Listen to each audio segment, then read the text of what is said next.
Chris here, and I want to welcome you back and introduce the 22nd episode of the Maritime Medical Marijuana Show. We've been away for a bit due to my health, but I just couldn't stay away with everything that's been going on, and if I can stay out of the hospital that much longer, that'd be just fantastic. Because there's a lot to talk about as we approach the March 31st, 2014 deadline, and April 1st is not going to be a joke. There's a lot of talk, rumors, and conjecture being thrown around, and I'd like to try and clear it up a bit for you and for me. So grab a joint or your bong or even your vaporizer and let's light this mother up. Today's show is brought to you by Karma Compassion Society. At Karma Compassion, we believe people who have conditions that may be treated through the use of cannabis should be able to do so without fear of discrimination, persecution, or fear of arrest.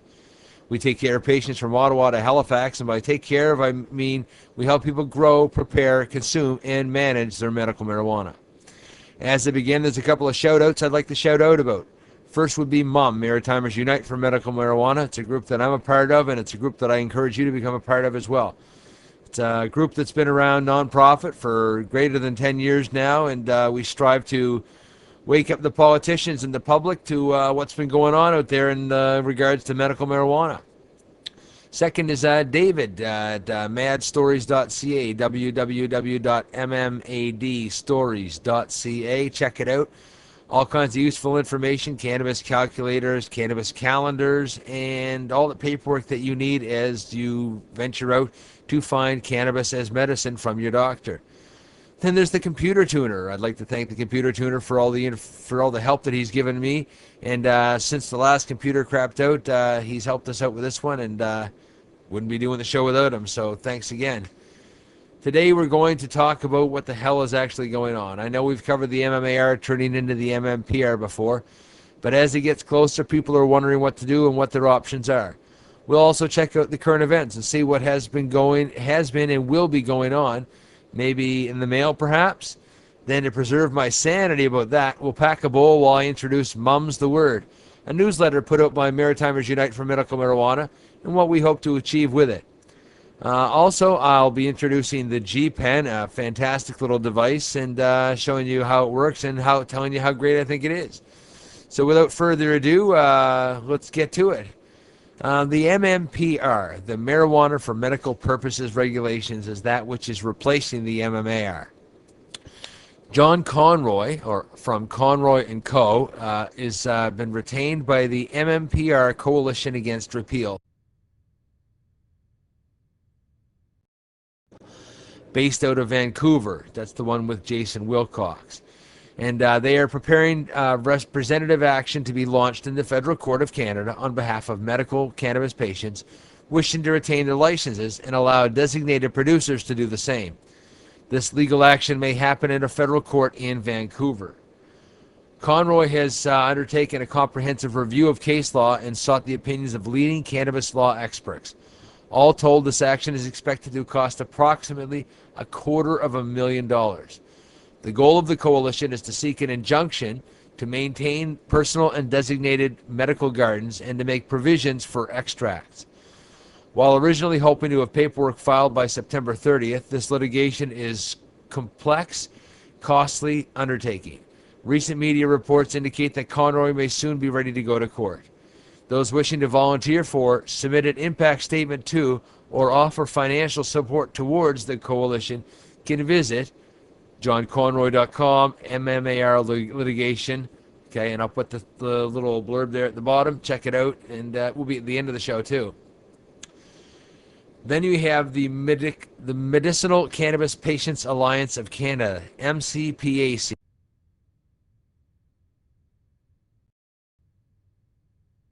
Federally incorporated with Industry Canada as a not-for-profit in February 12.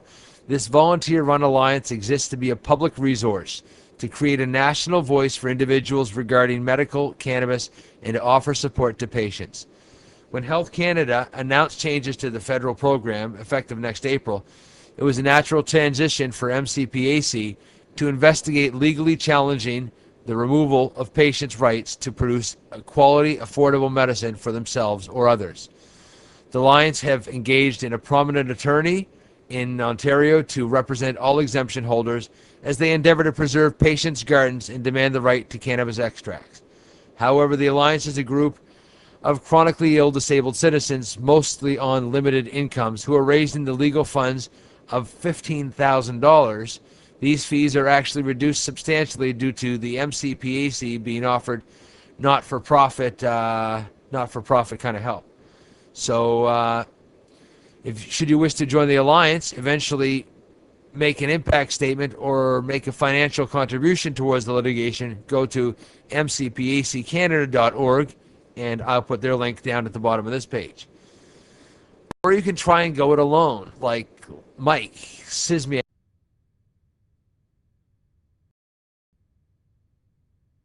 at this Hamilton man says his charter rights were violated, and he suffered cruel and unusual punishment when he was denied access to medical marijuana while in the Barton Street jail.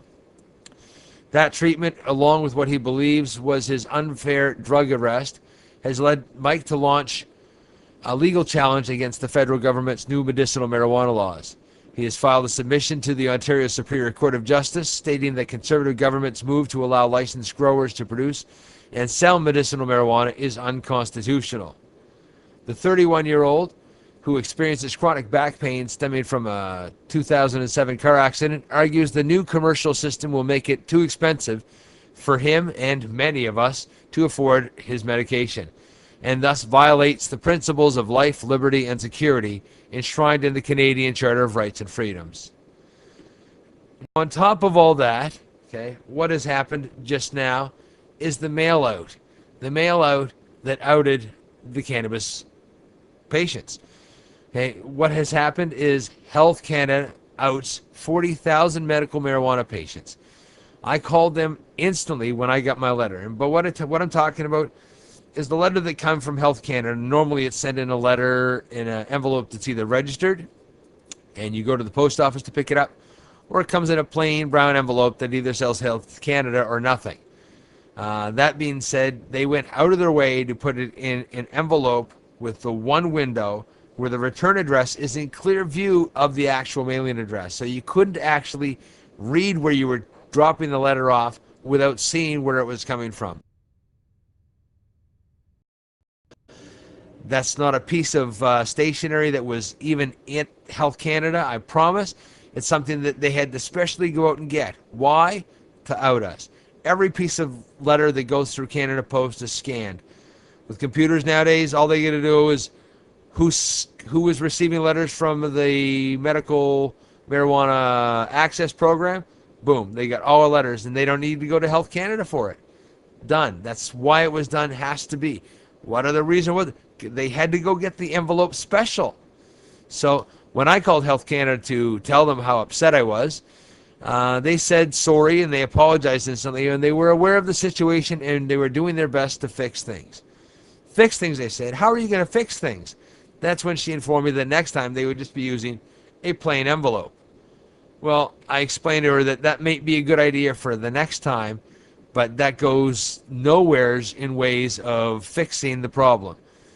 But all is not lost, because as I speak, there is a class action lawsuit in the works. It has already been filed, and anyone can join in. McInnes Cooper Law Firm files a national class action lawsuit in medical marijuana privacy breach. In Halifax, November 25th, 2013, McInnes Cooper Law Firm filed a proposed class action in federal court against the Government of Canada in response to Health Canada's breach of the privacy rights of 40,000 patients in the Marijuana Medical Access Program. Under the Marijuana Medical Access Program, patients are permitted to grow marijuana in their residence for medicinal purposes. Earlier this month, Health Canada sent these patients a letter via Canada Post that clearly indicated on the envelope that the named patient participated in the Marijuana Medical Access Program.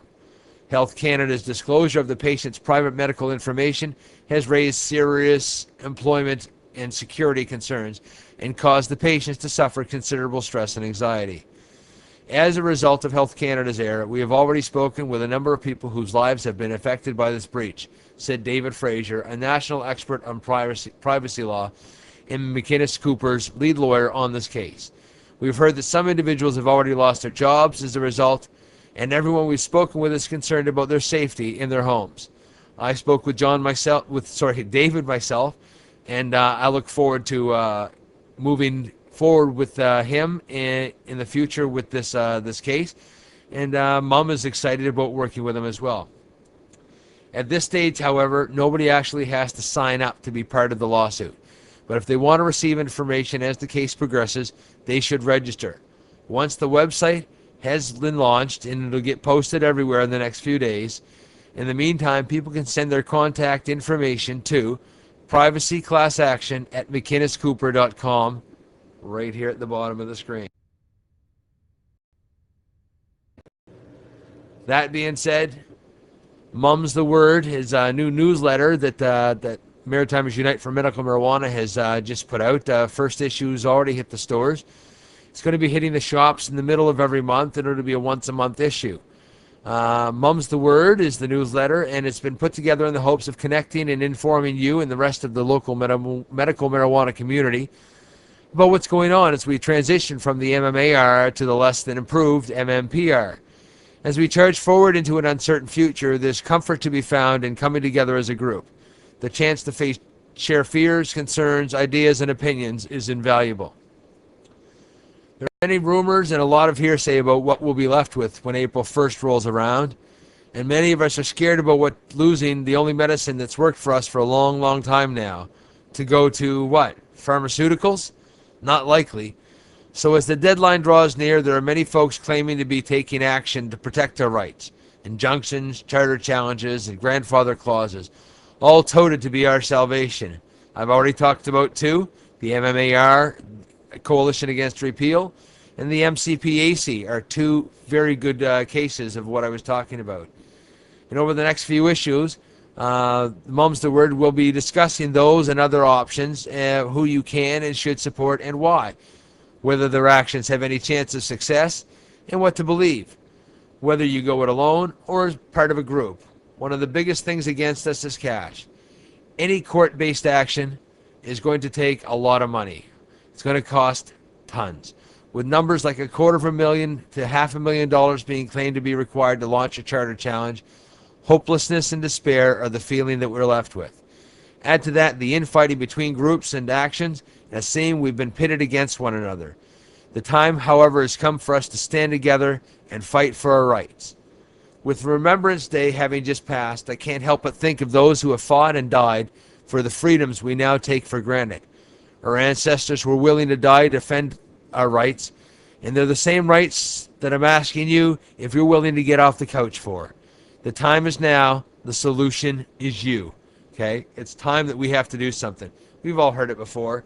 If not you, then who? If not now, then when?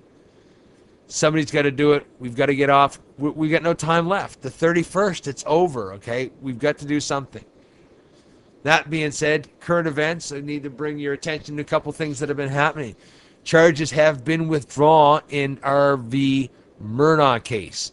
Matt Murnau of Toronto is possibly the most infamous medical cannabis patient in Canada. He suffers from fibromyalgia, epilepsy, scoliosis, and seizure-inducing brain tumor. April 11, 2011, Justice Taliano, after hearing R versus Murnau, released his decision declaring the MMAR and the personal possession and cultivation sections of Canada's drug laws unconstitutional and unenforceable. The government immediately appealed, putting the changes on hold, and forcing a new trial. On February 1st, 2013, the court upheld the Crown appeal, overturning Taliano and ordering a new trial for Murnau. Fortunately, on November 9th, the prosecutor faxed Murnau's lawyer, Paul Lewin, to inform them that he had been ordered by Public Prosecutions Canada to withdraw the charges on Tuesday, November 12th. So that being said, okay, things are moving forward, okay? We're calling Matt Murnau the guy that almost legalized marijuana now. So he's an important activist and somebody that you should check out. He's got his own radio show on Pot TV, Murnau, and it'd be worthwhile checking out. On a side note, Matt Murnau's Marijuana Smoker's Guidebook is a great stocking stuffer. It's affordable, well-written, with beautiful pictures of amazing buds. 180 commercial strains to be exact. Support Canadian activists and check it out on Amazon. What else is happening? Nova Scotia patients aren't welcoming the rules to change for medical marijuana growers. In a few months, Canadians whose medical marijuana will have to be purchased, who use medical marijuana, will have to purchase it through government-regulated growers. And it's not sitting well with people who need the medication. You and me both. One of those people is 51-year-old Marcel Gignac of Amherst, Nova Scotia, who has multiple sclerosis since 2008. The disease hit him so hard he had to use a wheelchair and take 27 pills a day. But after he got a doctor's prescription to use medical marijuana, which he takes in capsule form, within a few months he no longer need the wheelchair. I had weaned myself off of all the medications and was back to walking, and it greatly improved my quality of life, said Gignac, the communications officer of Medicinal Cannabis Patients Alliance of Canada. Cannabis has basically kept me alive when doctors said I shouldn't be alive. As of April 1st, under the Marijuana for Medical Purposes regulations, there will be licensed producers from whom patients must buy. We had people abusing the system where a lot of marijuana was getting out into the street market, said Nova Scotia Progressive Conservative MP Scott Armstrong.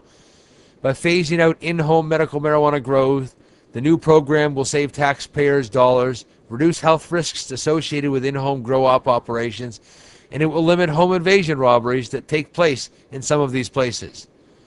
Well, first of all, Scott Armstrong, okay, you are so poorly informed, you need to be slapped in the back of the head. That's ridiculous, okay? First of all, what are you saying? That a lot of it was getting out into the street market, okay? Even before the program, there was a lot of cannabis getting out into the street market, okay? You want to regulate it? Guess what? Just like you regulate prescriptions, there's all kinds of prescriptions that are getting out into the street market. Okay, what about booze? Okay, you regulate that. There's plenty of that getting out into the street market. Get a grip. This is not going to change anything. All you're affecting is the health of patients, the gardens of patients. And what happens? Then the people that are growing illegally, they get to charge whatever the hell they want because they don't have people supplying their own. Okay, all these 40,000 people are now going to have to hit the street again because at $9 to $12 a gram, okay, that the licensed growers are expecting to charge, I can't afford $3,000 a month for my medicine. So I'm going to have to pay less by hitting the streets and buying the medicine from them. It's what they can grow for themselves for 3 or 4 cents a gram as opposed to the $9 to $12 a gram that they're going to be charging us when the new program kicks in. And you still wind up with chemically grown cannabis that's been gamma irradiated, and it comes by mail. If you don't like it, it's too bad. There's just so many things wrong with the program. It's just shameful. Also, I wanted to say Terry Wood, aka Flute, has been released, is out of jail, thank God, from the Cumberland Correctional Facility. Glad that you're back out. Haven't heard from you yet. Posted a little hello to you on Facebook, but hope to see you at some of the new events, and hope that everything's going well for you. Heard that you had some problems and a loss in the family, and our prayers are with you. So Godspeed, Terry, and we'll be talking to you. As far as the pot forecast goes, you've all harvested your marijuana if you were growing it outside, and you've all got it dried, and all that delicious cannabis is stored, and some of you have probably put it in jars or bags, and what I just want to remind you is make sure that it doesn't go moldy in those jars and bags. Open them up, fluff up your marijuana, get some air to it, and try and ensure that you don't end up with moldy or mildewy pot. And there's nothing sadder than seeing an entire summer's worth of work turn into garbage. That being said, we're on to Gadget Corner. I'll put that together, and I'll see you in a sec.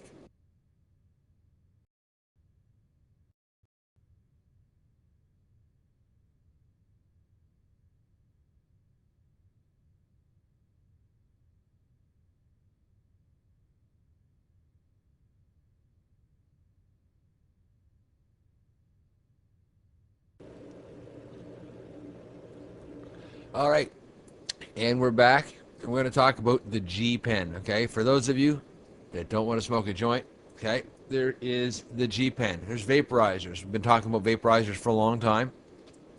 This one is the G pen. Comes in a crazy little box, very nicely laid out. Oh, there's the book for it. Here's the pen itself. And I'll put that down. And it comes with a nice tool here for doing your scraping and cleaning. What else do you have here?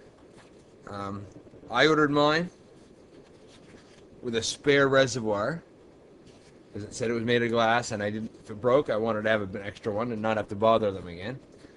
And under here we have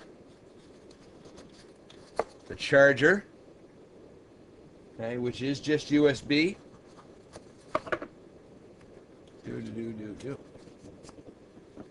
Which is just USB, so you can charge it off your computer, or you can plug it into the wall, whatever works for you. Okay, it's a nice little rig. Actually, it comes pre-charged. Okay, already got some battery life into it. Slides right off. Let's see here. I'll show you how the mouthpiece itself comes off, and there's some metal screens in here that I removed right away at the recommendation of somebody else. They're very small, and they just plug up with the dirt very easy. It's just better to get rid of them, and you get better airflow. So you pull the mouthpiece off. Then you've got this nice little cover here. If you can see here, there's a see-through area where you can see the how much oil you have left in it. Now, absolutely, this one takes oil instead of cannabis. Okay, so again, it's got the clear see-through area so you can tell where it's at. And what you'd be looking at is this reservoir here inside. And this is all oil. This top part is a little. This is a little rubber or silicone seal or lid, and in the center of that is the heating element. Okay, you have to pop that out very carefully, and then you fill this reservoir up. Okay, and you fill it with either a syringe or you scoop it in a little bit at a time, whatever works best for you. This entire unit, okay, this is the part that I said I bought a separate one of, just this little thing here. So mine's glass. The new ones that I've seen people using, this is plastic, and it doesn't actually have the little silicone lid. Don't know what the difference is. Waiting for somebody to get back to me with an answer to that. This is the main or the battery part. This is the power part of it all.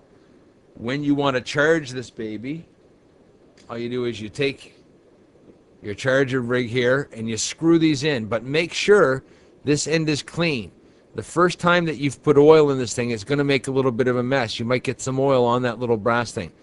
When you screw them together, if there's oil between there on the contacts, you can short it out. You get yourself in a whole world of problems, and you have a G-pen that doesn't work very good anymore. So keep that contact clean for sure. Also, when you're filling the top part, make sure that you keep it clean in there too, okay? You keep this section as clean as you can. Now, this holds what looks to be almost 2 grams of oil. I mean, I filled this thing quite a long time ago, and it's still going. I'm going to put it back together here and show you how quick it works. Okay, the on-off feature is just you push the button 5 times. 1, 2, 3, 4, 5. And she'll flash. Did you see that? 2, 3, 4, 5 is off. She flashes to go off. And she flashes to come on, okay? Now, you know it's on because when you push it, it lights up. Now, you can start puffing instantly, okay? So you hold the button in till the light starts to flash, okay? Then you let go and you keep inhaling until the light goes out, okay? Because it's still going. So watch, you'll see it light up. I always like to get a nice breath out first so you can get the best haul you can.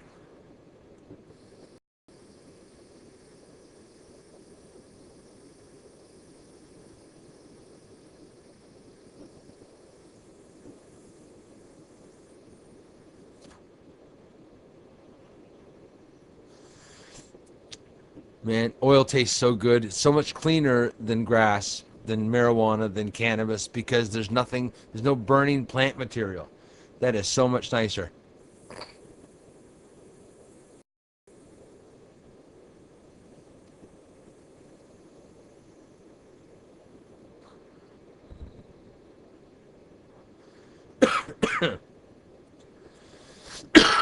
Still enough to put a tickle in my throat. So that's a fantastic little rig.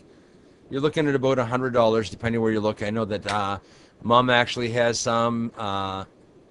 I think that Hemp Heaven, she's getting the G-Pen Mini in. So there's a few different options when it comes to it. But vaporizing oil is by far the best way to medicate as far as I'm concerned. But I will say, some days you still want to have a joint. Okay? It's still, it hits you better than anything ever does. I mean, anybody that's vaporized for any like the time that used to smoke joints, I'm sure that they won't argue with me. There's just something about the burnt tobacco that is more satisfying. But health-wise, you cannot beat it when you do it this way. So that being the case, that's what we have as far as the vaporizer goes. The G-Pen, a great idea. I wanted to bring up your attention, though, before we end the show, with a bit of a status update on Mark Emery. With about 220 days left for his 85% of 5 years for good behavior, BC's Principate Mark Emery has been approved for transfer back to Canada by the U.S. government, according to his wife Jody, and is now up to the less than helpful Conservative government to approve his return, and they're dragging their feet. Emery's last request to be moved to Canadian prison was rejected in 2011. The BC pot advocate was sentenced to 5 years in jail in 2010 for conspiracy to manufacture marijuana after his Vancouver-based mail-order business was busted in a joint operation involving U.S. and Canadian law enforcement agencies in 2005. Now it falls to Canadians whether or not we bring him back to Canada. That being the case, it's hard to believe that we were actually willing to extradite a Canadian citizen to the U.S. to do time for a crime that nobody has ever done time for in Canada. Because according to Cannabis Culture, in March 3rd, 2010, a lesser-known case involving a Canadian seed seller named Richard Bagdadlian, one of the few cases in history where a Canadian has faced charges for selling marijuana seeds, has just wrapped up in Quebec courtroom. The judge sentenced the wealthy Montreal businessman to 2 years less a day to be served in the community. The judge ruled that there was no precedent for any more than a month in jail for a fairly large seed business. I recommend that you send Mark books or magazines or write him a letter. Go to freemark.ca for all the details. Go to Freemark and send your support. Write a letter, donate, become part of the solution. I want to thank everybody for watching this episode of the Maritime. Thanks a lot for watching, and thanks again to the Computer Tuner for the new gear. I'll tell you right now, that vaporizer, it hits hard. Hope it means we'll be around for a long time to come. Be nice to each other. Peace, love, and hippie shit.